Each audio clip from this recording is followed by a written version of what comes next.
గోవిందాయ నమః. అందరికీ శ్రావణ మాస ఆరంభ శుభాకాంక్షలు. అలాగే తర్వాత రోజు శ్రావణ మాసము తర్వాత రోజే మొదటి శ్రావణ శుక్రవారం. ఇళ్లలో ఉండే మహిళలు అయితే పర్వాలేదు, కానీ పాపం ఉద్యోగాలకు వెళ్ళే వాళ్ళు, సిటీల్లో ఉండి జాబ్ చేసే వాళ్ళు చాలా ఇబ్బంది పడతారు. నాకు తెలుసా విషయం. మనకి సోషల్ మీడియాలో ఈ స్తోత్రం చదువుకోండి, ఆ స్తోత్రం చదువుకోండి, పూజ ఎలా చేయండి అనేసి డెమో వీడియోలు, వ్లాగ్స్ అవన్నీ చూపిస్తూ ఉంటారు. నేను ఎవరిని కాదనడం లేదు. చూడండి, చూసి ఎంజాయ్ చేయండి, ఒక లైక్ చేయండి.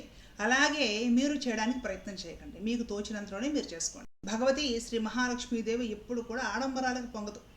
ఆడంబరాలే కావాలనుకుంటే ఆమె ముందు మనం ఆవిడకి ఇచ్చేది ఏంటి ఆలోచించండి ఒకసారి. ఆమె ఏం కోరుకుంటుంది అంటే భక్తి శ్రద్ధలు కోరుకుంటుంది, సదాచారం కోరుకుంటుంది. సదాచారము అంటే మరలా మీరు చక్కగా అర్థం చేసుకోండి, ఈ వీడియోలో నేను చెప్తాను. సదాచారము అంటే చాలామంది సాంప్రదాయం అని మొదలు పెట్టేస్తారు అన్నమాట. అంటే 24 గంటలు చీరలు జాకెట్లు వేసుకొని, 4 బొట్లు పెట్టుకొని, చేతుల నిండా గాజులు వేసేసుకొని, పసుపులు అవి రాసేసుకొని, చూడడానికి చాలా సాంప్రదాయబద్ధంగా, చాలా ట్రెడిషనల్గా, బ్లాక్ అండ్ వైట్ సినిమాలో అంజలీదేవి గారి లాగా, సావిత్రి గారి లాగా ఉంటే అది సదాచారం అని చాలా మందికి భ్రమ. సదాచారం అనుకుంటే ఆవిడ అది ఎప్పుడూ పాటించమని చెప్తుంది. ఎప్పుడు పాటించగలుగుతాం మనము? లేదా శ్రావణ మాసంలోనే మనకి సదాచారం గుర్తొస్తుందా? మడి లేకపోతే ఒక సాంప్రదాయబద్ధమైన అలంకరణ, వస్త్రాలు ధరించడము, ఇవన్నీ కూడా సదాచారం అనుకుంటారు కదండి. కానీ అది బాహ్యమైన ఆచారమే తప్ప సదాచారము కాదు. మడి అంటే మడికి కట్టుకునే చీరలు కొందరు చూపిస్తున్నారు యూట్యూబ్లో. పూజలకి పండగలకి మడి చీరలు కట్టుకోండి, ఓకే పర్వాలేదు, అది కూడా మన ట్రెడిషనే.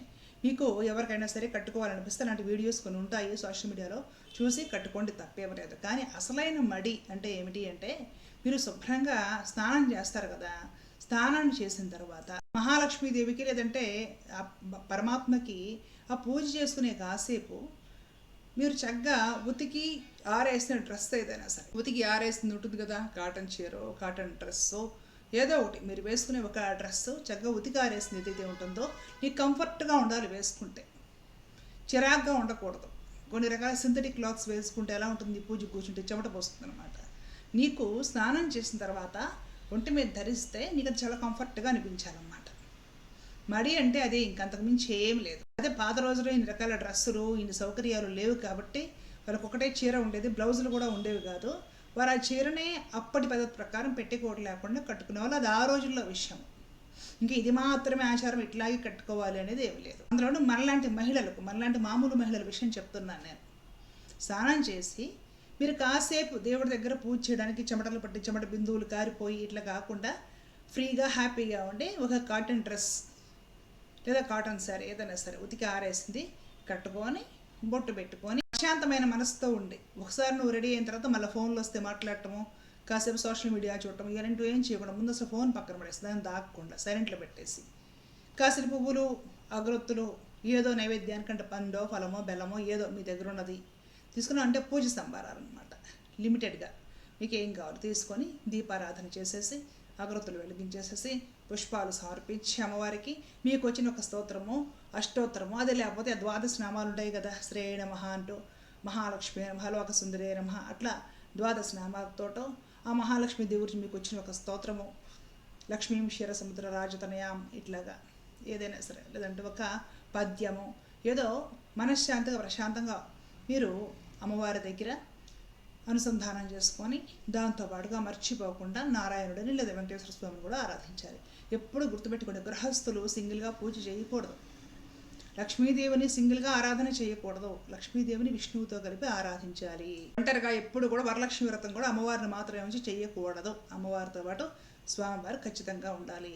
స్వామిని కూడా సింగిల్గా ఆరాధన చేయకూడదు, అమ్మవారు ఉండాలి ఖచ్చితంగా. విగ్రహ రూపంలో లేకపోయినా సరే దీపం రూపంలో ఉంటుంది, తులసి రూపంలో ఉంటుంది. మా ఇంట్లో కృష్ణ పరమాత్మ ఉంటాడు, ఖచ్చితంగా తులసి ఉంటుంది. ఎప్పుడు దీపలక్ష్మి, తులసి లక్ష్మి ఎప్పుడూ ఉంటారు మా ఇంట్లో. కాబట్టి ప్రేమపూర్వకంగా సంసారులు, దాంపత్యంలో ఉన్నవారు దంపతులనే ఆరాధించాలి. మహాలక్ష్మీదేవిని వెంకటేశ్వర స్వామి వారితో కలిపి ప్రశాంతంగా ఆమె 12 నామాలు చెప్పుకోండి, వెంకటేశ్వర స్వామి 12 నామాలు చెప్పుకోండి. సింపుల్గా ఇద్దరికి కలిపి ఒక దండం పెట్టేయండి, ఇద్దరికి కలిపి ఒక పువ్వు పెట్టేయండి, ఇద్దరిని చూసి ప్రేమగా సంతోషంతో నమస్కారం చేసేసుకోండి సింపుల్గా. అలాగే తేలికగా వరలక్ష్మీదేవి పూజ శుక్రవారం రోజు చేసుకోవడం ఎట్లాగా, అట్లాగే అతి తేలికగా వరలక్ష్మి వ్రతం ఎలా చేసుకోవాలి, తులసి పూజ ఎలా చేసుకోవాలి, నేను చేసేటప్పుడు ఎప్పుడైనా కుదిరితే మా వారు ఎవరైనా వేళకి ఇంట్లో ఉంటే వీడియో తీయమని చెప్తాను, మీకు నేను వీడియో అప్లోడ్ చేస్తాను. వచ్చి బ్లాగ్స్ అవన్నీ ఎక్కువ చేయడానికి అవ్వదు, పిల్లలు ఉండేసి వాళ్ళకి టైంకి చూడాలి, స్కూల్స్కి పంపించేసేయాలి.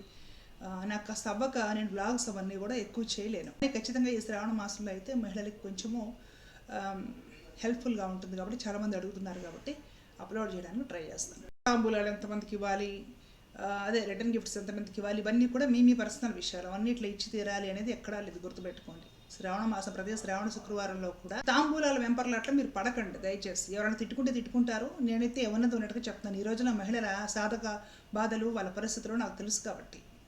మరలా అక్కడ మొదలెడతారు, మా ఇంట్లో భర్త లేని వాళ్ళు ఉన్నారు, వితంతువులు, లేకపోతే ఇలా రకరకాలు వేరే కులాల వాళ్ళు ఉన్నారు, వాళ్ళకి తాంబూలాలు ఇచ్చి వాళ్ళ కాళ్ళు ముట్టుకోవాలా, ఇలా రకరకాల కామెంట్స్ వస్తాయి. అందరికీ నేను కూడా సమాధానం చెప్పలేను. శుభ్రంగా మీరు ప్రశాంతంగా మహాలక్ష్మీదేవికి పూజ చేసుకున్నారా చూడండి. మీ ముందుకి ఏ మహిళ వచ్చినా, మీ ఇంటికి అనుకోకుండా ఏ మహిళ వచ్చినా, మీరు ఎవరితోటి ప్రవర్తించాల్సి వచ్చినా మర్యాదపూర్వకంగా ప్రవర్తించగలిగితే మీరు మహాలక్ష్మీదేవి తాంబూలం వాళ్ళందరికీ ఇచ్చినట్టు లెక్కండి. తాంబూలం ఇవ్వడం అంటే ఎందుకంటే మహిళల్ని గౌరవించండి అని చెప్పడం ఇక్కడ ప్రధానం. మీరు ఎన్ని తమలపాకులు పెట్టాలి, ఎన్ని వక్కలు పెట్టాలి, ఎన్ని గాజులు వేయాలా, మళ్ళీ అందులో ఇప్పుడు ఏదో గిఫ్ట్ ప్యాక్ వస్తుందన్నమాట, సింగార తిలకము, కళ్ళకు కాటుక, లిప్స్టిక్, పారాణీలు, ఇవన్నీ ఒక ప్యాక్ చేసేసి జడ క్లిప్పులు, ఇవన్నీ తాంబూలం కింద సెట్లు, ఇవన్నీ ఈ లెక్కలు వస్తున్నాయి అనమాట. అక్కడ విషయం అది కాదు. సదాచారం అంటే మనకేం చూపిస్తున్నారంటే ట్రెడిషనల్గా రెడీ అయిపోవడం, బాగా ఈ 1 గ్రామ్ గోల్డ్ జ్యువెలరీ ఒళ్ళంతా వేసేసుకుని ట్రెడిషనల్గా తయారైపోతే సదాచారం. భాగవతంలో ద్వాదశ స్కందంలో ఈ విషయం గురించి స్పష్టంగా ఉంటుంది. దయచేసి తప్పుగా అనుకోకండి, మీరు ఎప్పుడైనా భాగవతం చదివి తెలుసుకోండి. సదాచారము అంటే వీళ్ళకి బయటికి రెడీ అవ్వడం, దీన్నే సదాచారంగా భావిస్తారు. మంచి డ్రెస్సులు వేసుకోవడం, మంచి మంచి బట్టలు ధరించడము, పై పోతలు, పై మెరుగులు, వీటిని మాత్రమే సదాచారంగా భావిస్తారు కలియుగంలో అనేసి భాగవతము ద్వాదశ స్కందంలో రాసి ఉంటుంది, మీరు చూసుకోండి, నేను అబద్ధం చెప్పడం లేదు. చాలామంది ఇదే సదాచారం అంటే అది కాదండి, గుర్తుపెట్టి. సదాచారం అంటే మనస్సును నిర్మలంగా ఉంచుకోవడము, చక్కగా స్నానం చేసి ఉతికిన వస్త్రం ధరించి తిలకం పెట్టుకొని లక్ష్మీనారాయణుని ప్రేమగా భక్తి శ్రద్ధలతోటి మీకున్నంతలోనే ఆరాధించుకొని అందరూ బాగుండాలని కోరుకోవడం.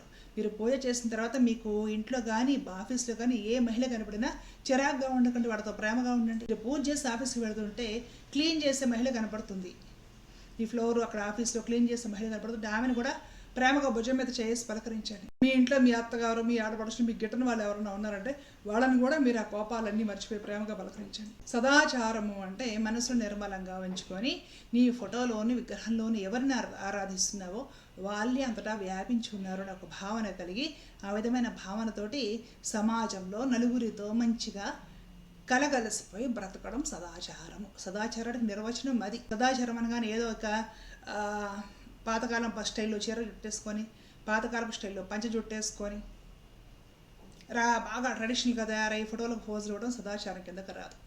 నేను అబద్ధం చెప్తున్నాను అనుకుంటే భాగవతం ద్వాదశ స్కందంలో కలియుగ లక్షణాలు అనేసి కొన్ని అధ్యాయాలు ఉంటాయి, మీరు చదివి చూడండి. నేను అబద్ధం చెప్తున్నాను అనుకుంటే దాంట్లో ఏం రాశారు వేదవ్యాస మహర్షి వారు, చదవండి ఒకసారి తెలుస్తుంది. తాంబూలాలు, రిటర్న్ గిఫ్టులు, ఈ హడావిడి పక్కన పెట్టేయండి. ఎవరికి ఏదైనా సహాయం చేయగలిగితే చెయ్యండి. క్లీనర్స్ దగ్గర నుంచి, పని మనుషుల దగ్గర నుంచి ఎవరైనా సరే మహిళలతోటి ప్రేమగా మాట్లాడండి, ప్రేమగా ఒక చిరునవ్వు నాపకండి, ప్రేమతో పలకరించండి. మీ దగ్గర ఏదైనా ఉంటే ప్రేమగా ఇదిగో ప్రసాదం తీసుకొని ఇచ్చేయండి, చాలు, సరిపోతుంది. అదే సదాచారానికి నిర్వచనం. సదాచారం అంటే ఆరోగ్యవంతమైన పరిశుభ్రమైన శరీరము, ఆరోగ్యవంతమైన పవిత్రమైన ఆలోచనలు చేయగలిగిన మనస్సు, ఆత్మశుద్ధి, ఇవి సదాచారానికి నిర్వచనాలు. మడి అంటే ఇదే, అర్థమవుతుంది కదా. కాబట్టి ఆడంబరాలకు పోకుండా, ఆడంబర ప్రధానంగా కాకుండా చాలా ప్రశాంతంగా పవిత్రంగా మహాలక్ష్మీదేవిని శ్రీనివాసుడితో కలిపి ఆరాధించండి. తులసిని కృష్ణుడితో కలిపి ఆరాధించండి. సీతారాములను ఆరాధించండి. ఎవరైనా సరే అమ్మవారిని స్వామివారిని కలుపుకొని దంపతులుగా ఉన్న, అంటే కాపురాలు చేసేవాళ్ళు, గృహాలలో ఉండేవాళ్ళు దంపతులను అర్చించండి. కలశాలు 30 రోజులు పెట్టాలన్న నియమాలు ఏమి లేవు. కలశం విషయం వేరు, అది నేను మీకు ఇంకో వీడియోలో ఎక్స్ప్లెయిన్ చేసే ప్రయత్నం చేస్తాను. ప్రశాంతంగా మీ దగ్గర ఉన్న ఫోటోకో, బొమ్మకో, విగ్రహానికో, తులసి మొక్కకో శుక్రవారం రోజున మీకున్నంతలో పూజ చేసుకోండి. మీకు ఏదైనా శక్తి ఉండి మీ చుట్టుపక్కల గోమాత ఎవరైనా ఉంటే గోమాతకి ఏదైనంత ప్రసాదమో గడ్డో పెట్టండి. మళ్ళీ గోమాత కనపడుతుందా, గోమాత చుట్టూ ఎన్ని ప్రదక్షిణలు చేయాలా, వెనక పసుపు రాయాలి, ముందు కుంకుమ రాయాలి, ఈ హడావిడి విడిచిపెట్టండి. గోమాత బెదిరిపోయి 2 లాగి తంతుంది. గోమాతకి ఏదైనా పెట్టగలిగితే పెట్టండి, దూరం నుండి నమస్కారం చేసుకోండి చాలు. ఈ చుట్టుపక్కల ఉండే ఆడపిల్లలు, పేద పిల్లలు వాళ్ళందరినీ ప్రేమగా చూడండి. మీ దగ్గర ఏమైనా ఉంటే వాళ్ళకి పంచిపెట్టండి. అందరి హృదయాలలో అంతర్యామిగా ఉన్న శ్రీ మహారాజ్ఞి అయిన ఆ సర్వేశ్వరి భగవతి శ్రీ మహాలక్ష్మీదేవి అందరినీ తన కటాక్ష నేత్రాలతోటి చల్లగా చూస్తుంది. అందరికీ శ్రావణ శుక్రవారం శుభాకాంక్షలు తెలియజేసుకుంటున్నాను. ధర్మో రక్షిత రక్షిత. జై శ్రీమన్నారాయణ. కృష్ణార్పణ.